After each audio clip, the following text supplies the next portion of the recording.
welcome to FatBoss Weekly, Season 2, Episode 5. Hello. And for the people who don't know, FatBoss Weekly is our weekly news show where we talk about shit that's important to us. Yes, stuff that's been going on, and stuff being going on it has been, Lawrence. Good sentence structure. Yeah. But to kick it off, Siege of Orgrimmar might be actually having the Warlord raid sizes in patch 6.0. Watcher, who's a dev, he said on Twitter, we're actually going to convert Siege of Orgrimmar to the new raid system in 6.0. So current flex will just be normal and won't be going away. And when he was asked, does this mean that 6.0 brings flex size normal and heroic and mythic 20-person Siege of Orgrimmar? He responded, that's the plan. Just to give some people some background information, for Mists of Pandaria, the pre-patch actually was a month before the actual release of the game. So that's when the AoE looting came in and all of the new mechanics of Mists of Pandaria came in. So there's about a month gap between the two things. So I think this is an awesome thing, being able to do Siege of Orgrimmar with the new raid size, and I think it's a very positive thing for the game as well if they do implement it before the actual release of Warlords of Draenor. When Warlords of Draenor is released, people are going to be a bit overwhelmed with Warlords of Draenor. Oh god, I've got a level and everything. If you bring in the mechanics just beforehand, they can start to learn the mechanics before the actual game comes out. You can understand how everything's going to work. So what it seems like they're going to be doing is that our current heroic will be now 20-man mythic. Yeah.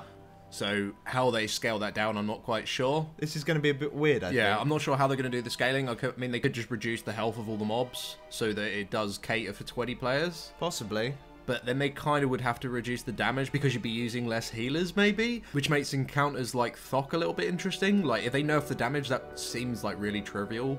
Yeah, maybe. I have no idea how they're going to do it. To be honest, even if they do fuck up the scaling a little bit, I don't think it's going to make a huge difference. Because, I mean, the content's probably only going to be around for about a month. Yeah, and I think it will allow players to try out their new 20-man comp as well, maybe. Yeah. So I think that's a very, very important thing. And they did say beforehand, if you remember in previous FatBoss Weeklies, when we talked about maybe the bigger flex sizes, we might be able to do Siege of Orgrimmar flex like 30-man or 40, I doubt 40-man, 30-man with the stream as well, which would be awesome. And that'll be like equal to the normal mode now as well. Yeah, because you can do both normal and heroic flex. Yeah, so that's going to be really, really cool. I'd love to see if that does come out and comes to fruition. I think that'll be a really, really good thing. But and of course, with this patch as well, this is when the pre-expansion event will be coming as well. The whole thing with the Dark Portal. And I imagine that's when the item scaling is going to be coming down as well. So maybe that might even mess up the scaling even more, thinking about it. I doubt the item scaling will come in at this point. Well, that's when most of the expansion mechanics will come out, so I actually think it will. We'll have to see. We'll really have to see. So it's going to be very interesting time, 6.0, whenever it does come out. So yeah, really looking forward to that, see what they do. But overall, I think it's a really positive step. Yeah, it's a great idea.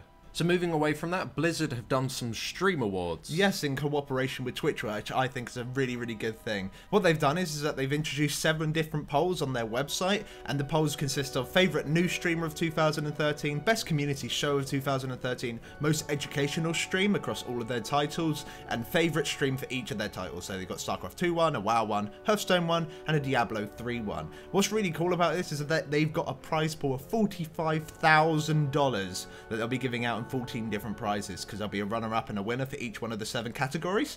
So that's really, really good. Which is great. I mean, the fact that they sort of, by doing this as well, is that they're promoting the people who are part of these categories is really, really good, because obviously these people who do stream and stream a lot are constantly promoting the Blizzard games. Some people, as the most educational stream shows, is that they're actually helping the community as well. They're helping the community grow. They're growing their own little communities as well, which is really great. And Blizzard are almost acknowledging that by what they're doing here, which is really, really great, because Blizzard generally, they're not so much in touch with the community with other games, in my opinion. I mean, if you look at games such as League of Legends... Yeah, it's very, very... Granted, the community with League of Legends can be a little bit fucking terrible. But League of Legends does a lot of work, especially with the high-end players and stuff like that, with all their fucking tournaments and everything like that. But it's a very... They're very in touch with their community. And Blizzard are trying to do similar things. I mean, I think Blizzard is a really good move on their part. But there is a couple of problems with what they've done here. Yeah. I mean, it's not a massive deal, but the way that they've done the polls, I mean, we can't really talk about too many of them, such as StarCraft 2 or Diablo 3. I don't really know any of those streamers because I don't really watch them. The Hearthstone ones, to be honest, I think they look pretty good. The people who are on there, I mean, at least everyone on there I watched or occasionally watch. But the WoW one... The favourite WoW stream, in my opinion, this is completely wrong. Yeah, there's some really big names that are missing from this list. Duck Source, even if you don't like these people, you can't say that they don't belong on the list because of the huge communities and everything they have. Like Duck Source, he streams pretty much every day with about 3K viewers.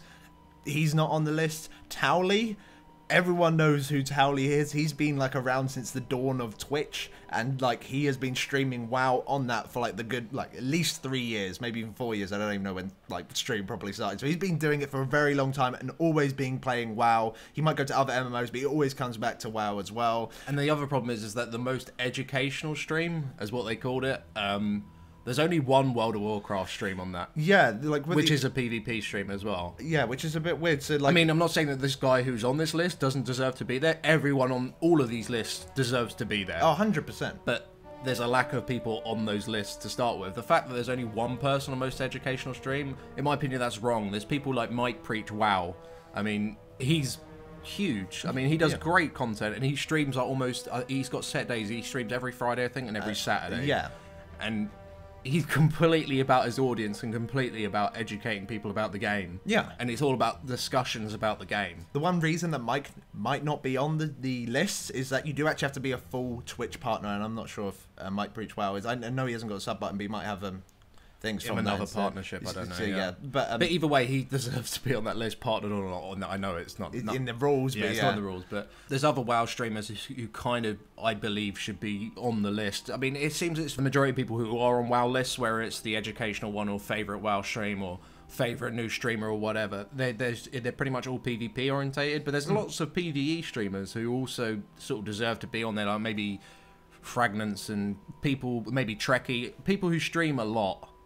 I think they deserve to be on that list. And a lot of people might be saying now, oh, you're just butthurt, you're not on the list. No, we completely understand why the hell we're not on the list. One, we're not even that huge. And one, this is for the whole of 2013. So people do need to understand that. And we've been streaming, like, I don't know, since November. Like, pretty properly. Much. So, yeah, like, we completely understand why we're not on the list. And we, like, didn't even expect to be on the list in the first place. So, but there are some key people missing. But overall, I really think this is a really good thing for the community. Even though maybe not everyone has been on the list, like, I think they could benefit from maybe having like a submission sort of system. So maybe if like a person's name is mentioned enough, then they will be put on the list and stuff like that. So I think that might help. There just needs to be a larger list, but ultimately you can't blame Blizzard completely because we don't know what their relationship is with Twitch. We don't know if Twitch have just said to Blizzard, here's a list of people, put them on your website, we're going to do it like that. Yeah, we're gonna, I mean, Twitch are probably the people who are paying out as well. I mean, it's probably just advertising more than anything else. Yeah, so... But either way, there should be more people on the list, in my opinion. But yeah, it's still a great thing. I think it's amazing, and maybe from like, because there is quite a lot of negativity around it because of the lack of streamers. But I think people are really missing out on what Blizzard is actually doing. Yeah. It's a really, really good thing for the community, and I think Blizzard needs to do more and more to get involved in their community. So if they do reach out to the community and everyone's just like, "Where's he and where's this?" They're probably, we don't want them to go back in their shell. Yeah. So and it hasn't even got necessarily anything to do with money. Blizzard don't have to offer prizes. No. They just need to do more things with the community. So, set up more things, set up more events, do things like a theme with the charity live streams, do shit like that. Yeah. Because it's only good for the game. There's nothing bad about it at all. Yeah. But yeah, either way, guys, there's a link in the description. Go vote for your favourite person. Even if they're not there, you should still go and vote for someone. Because ultimately it's a good thing. Yeah. And talking about streams, we've been very busy. Well, you've been more busy than I. Yeah. We now have Alliance characters. Me and Alex have been streaming Recruit a Friend for the past 2-3 days, something like that. I managed to get to 86 in the end, and then unfortunately I had to go do stuff. But you are 90. I'm level 90 on and so is Elliot, who is our friend who we've been playing with. Yeah, I recruited him like a good couple months ago, and we've been playing together. He's on the live stream every now and then as well. Cool guy. But what's really, really good about it is that we can now finally interact with the Alliance audience by playing with them. That's the best way I feel with streaming, is to play with the people that you are who are watching with you, especially in a game like WoW. Some games, of course, you can't really do that, but with WoW, it's like the best game in which to just get everyone involved. So really, really happy that we've now got Alliance characters. I will start doing flexes on my Alliance character. I got a Holy Paladin. We're on Silvermoon EU. We are on Silvermoon EU. And one other thing about that, on Silvermoon EU, we've actually set up our own guild. It's like a little FatBoss guild. It's nothing too serious or anything like it's that. Just like a little place where you might want to go make a character and like level it up every now and then, just come say hey. Everyone in the guild's really, really cool. The guild's actually called Elliot and Friends. This is because we set up a poll and like got people to submit names, and Elliot and Friends somehow came up on top. I think, I don't know, guys were trolling us, whatever, but that's the name of the guild on Silvermoon. So if you do want to come and join that, that would be awesome.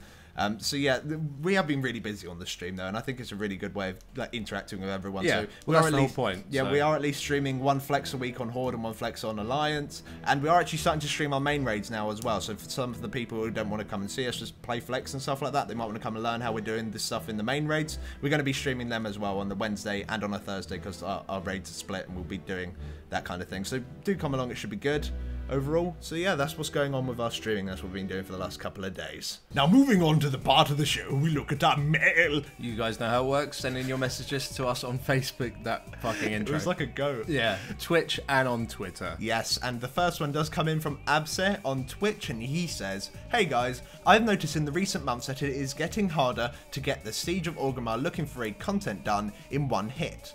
A lot of the players in the group seem to honestly have no idea what's going on or how to deal with the raid boss, even are looking for raid 1.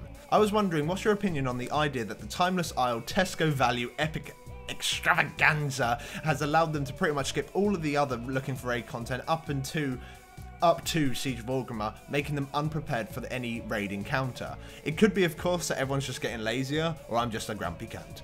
Many thanks, Abse." This is actually a really interesting point. I haven't really thought about it that much before. I haven't thought about this at all because generally I don't really raid looking for raid unless I have to with like ults to get the secrets or whatever. But yeah, thinking about it, that is actually really bad that people can just get the Timeless Isle gear and go straight into Siege of Orgrimmar. Mainly because, I mean, I don't think it's bad that people can see the end content. That's great. That's the whole point of looking for raid. The whole point of looking for raid is that people can go in there, see the content, maybe die because they don't understand the mechanics, but they learn from dying. Yeah. And the boss just dies. Yeah. Pretty much. But the fact that Timeless Isle gear is actually really bad. I mean, it's itemized terribly because it's random stats. It has barely any sockets. It's just garbage. It is trash gear with high item level. That's like the problem, because you can get a full set of Timeless Isle gear and jump straight into Siege of Orgrimmar looking for raid.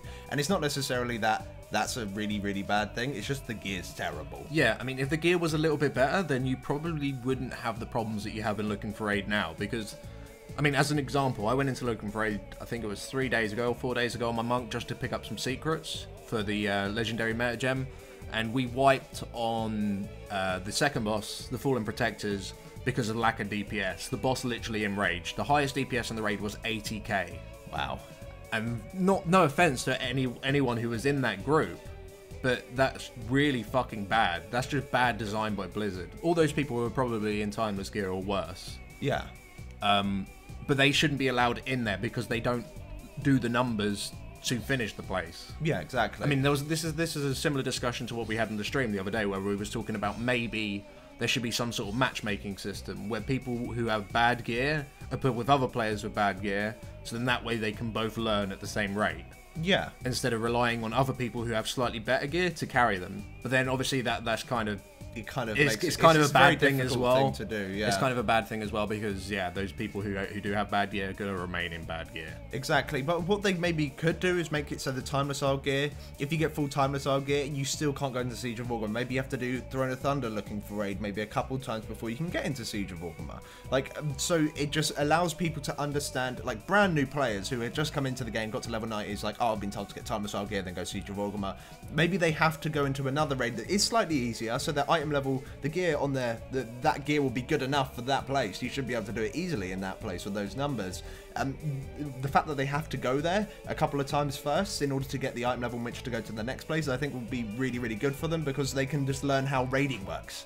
If they're brand new and they don't really know how the raiding works, you don't really want to be throwing them into the very end game content, which is you don't want to be thrown straight into Siege of Orgrimmar. I mean, no. I don't think it's not fair on them, because they're going to fuck up and they don't know that they're fucking up. They don't know that they're ruining it for the other people who do know what they're doing, but they literally cannot complete the content because their gear's too trash. They need to be carried, and you should never have to be carried in a looking for raid. It shouldn't really happen. Yeah. So if they had to go to the TOT first for maybe a couple of weeks, they can learn how the character works, they can learn how they need to do the raiding and everything. They might not learn the boss mechanics for the next raid or anything, but they can understand how to interpret boss mechanics through these couple of looking for raids, where they can kind of steamroll it a little bit easier. Yeah. So I think that's probably the better way of doing it. Of course, it's a little bit late now. But I think Absent brings up a really good point. Yeah. I mean, what they need to do, there's a couple of things they need to do. They either need to make Timeless Isle gear better, or they need to make Siege of Orgrimmar requirements higher, nerf Siege of Orgrimmar looking for raid itself, which probably isn't a great idea. Yeah, I think that's probably a bad idea, because I think it's in the right place anyway. Or just make it so people who do have time to sell gear have to go TOT. They can't go into Siege of Orgrimmar until they got TOT gear. Because at least TOT gear, granted, it's like 6 item levels more or something like that. It's like hardly anything, but it's itemized properly. You can get set bonuses. You can get gear that isn't like no secondary stat on it at all. It's just like, I mean, like some timeless gear is just so fucking terrible. Like the trinkets as well, and trinkets are so fucking important right now. But yeah, it's definitely done wrong. Yeah, I don't think it's done correctly. But the thing is, that's just for new players. For like people running ults, having to go back to TOT would be something that would be quite irritating, I imagine, as well. So you've got to kind of think about that. It's a very, very iffy situation, but it's very, very necessary that there is a catch-up mechanic. Like, if you think all the way back into vanilla, if you're a new player, in order to, you can't go for level 60 and then go to some place and then go straight into Nax. No, you need to do the whole of Molten Core for maybe a couple of weeks, and then go into Blackwing Lair, and then go into AQ, and go up the list. And that encourages guild hopping as well. Exactly, and it's very, very bad, because say you do need to recruit a new person, or someone's going into the ult, they're running an ult or something, it slows down guild progression a hell of a lot, because you have to go back and clear old content just so that guy can get gear, and that gear might not even drop.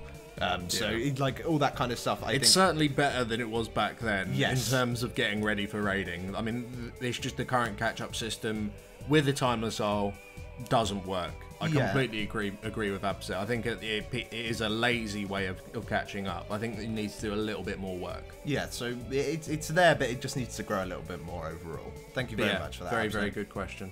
And the next question comes in from Carl on Facebook, who says, do you think Warlords of Draenor has the capacity to, I guess, save WoW? Elder Scrolls Online is coming out in early April, and from what I've heard, a lot of WoW players will be moving there because of the fact that there'll be no content for months in World of Warcraft. Will Blizzard have to change the way that they introduce Warlords of Draenor because of Elder Scrolls Online? Cheers. I don't think they will. No, I don't either. I do agree with you that the no content in World of Warcraft, if like between expansions, is terrible. Like, just think about Dragon Soul. If anyone remember Dragon Soul, Wrath wasn't as bad. You did have the Ruby Sanctum, which in all fairness was my favourite instance of the whole bloody expansion that I raided Ruby in. Sanctum was great, but it was still only 2 weeks of fun. Yeah, well, yeah, that's true. It didn't last for very long. It was quite easy. It was something new at least, but at least with Dragon Soul, it was very, very long. In which there was just no content to complete. So I do agree with you on that point. But talking about Elder Scrolls Online, I can't really say too much about it just now, because like I can only say what I've heard from other people. I've heard overall fairly negative things about Elder Scrolls Online, which is a damn shame. I really like it when there's new MMOs. Competition in the MMO scene can only make other MMOs better. Yeah, because they have to. Exactly. WoW has stolen quite a few of mechanics from other games, and games have stolen mechanics from WoW. That's the way it works. They innovate off of each other because it's a living, breathing game, and they evolve. And without those other games, WoW, I imagine, would be a completely different game to what it is today. So it's good that there are new games coming out on the scene. However, like, talking about Elder Scrolls Online, like, actually just that game, the thing is, it's coming out in April, right? And let's just say Warlords of Draenor is coming out in late July or something. Most MMOs, they last for maybe a couple of months of hype, and then people either get to the end game and it's like, oh, this end game's terrible, or they get to the end game, or they just level enough and they're kind of bored of it already. By the time they might get bored of the game, with Warlords of Draenor coming out, they might go, oh look, Warlords of Draenor's come out, I could just jump back on that MMO. So it might actually work in its favour. That's a possibility. I mean, since WoW has become incredibly like popular, I'm talking maybe Wrath times, when they had like their peak subscribers. Whenever a new MMO came out, that new MMO was always called a WoW killer. It was like, this MMO is going to kill WoW. This MMO is going to kill WoW. And that's happened with, what, 4 MMOs, 5 MMOs. Every time a new one comes out, so this one is going to kill WoW. And WoW's still standing. In my opinion, the only thing that's ever going to kill WoW is WoW. Yeah, WoW itself has to kill WoW, just slowly. Like, and the only problem with WoW, I mean, you say save WoW. The only thing that's going to save WoW is WoW bringing out more content more frequently, because there is always this big downtime where there's absolutely nothing to do. And one reason is that they make the raid content very difficult, and the whole point of making it difficult is so that players who are in progression guilds, and, you know, I'm not going to say slow, but they're not as fast as, say, the top 100 guilds. People who are still progressing on the content now, either because they started in the patch late, or that's just the nature of their guild, they're still doing stuff, they're still busy, and that's a large portion of the players. So, but there still needs to be more things for, especially the hardcore raiders as well. I mean, they're done with, look at people like Method, they're done in 2 fucking weeks. It's just that there needs to be new content and needs to come in quicker. I don't think WoW needs to particularly worry about other MMOs though. As soon as Warlord comes back, the sub rate's going to go through the roof again. I mean, it always does. It does. There is always a peak again in subscribers when a new one comes out. I think Warlords of Draenor is very much, oh, come back, you get a free level 90. Yeah, so it's a very much, it's looking very nice for players who and want the to content return. and the content, to be fair, even though we've barely seen any of it, It looks promising though. it looks very, very good. Yeah. I mean, we don't know anything about the raid content, but everything else, I mean, like with the garrisons and everything, it does look good. And like I hear quite a lot of people say, oh, should I come back and sub to WoW now, or should I wait till Warlords of Draenor? So yeah, you can even tell that people's mindset is, I'm coming back for Warlords of Draenor, but when do I come back? Exactly. So of course there will be a peak again, and I imagine Elder Scrolls Online, if it is not going to do that well, it probably will fail before Warlords of Draenor does come out. But hopefully it does do really well. Yeah, at the end of the day, the more MMOs that are really fucking good, the better. The better it is, because I love MMOs, you love MMOs, and if there's one out there that's better than WoW, we'll play that instead of WoW, 100%. Yeah, so it's always good, and of course it will help WoW grow as well, because they'll be able to see, oh, people really like this mechanic, maybe we should try and incorporate it into our stuff. As I said at the beginning, people steal, all the companies steal off each other with MMOs, and that's just the nature of how the MMOs grow and evolve. So yeah, it's really interesting as well with WildStar coming out as well, which looks very, very strong as well. I think it's only good. At the moment, it can only be a good thing from the scene, and to be honest, I don't think WoW will struggle too much with it. Yeah. But we might be completely wrong. It could always change. Excite could eventually kill WoW, but I just doubt it. Ultimately, people will leave WoW to play these other games, and maybe they'll stay with those other games, but there's people who will leave and come back, and there are people who won't leave at all. Yeah. So, yeah, that's just the nature of it. So, but yeah, I don't think, like Alex said, there's nothing to worry about, really. I can't see anything happening onto WoW. They just need to bring out more content. Yes. More. But anyway, guys, that's all we got time for this week. If you would like to send in mail to us for the next week's Fatboss Weekly, so you can be featured in next week's show, where we can answer your questions and all that shit, then please do send us a message on Facebook, Twitch, and on Twitter. It's in the description. Go check it out. And we will see you next time. Thanks for watching. Thanks for watching. Thank you.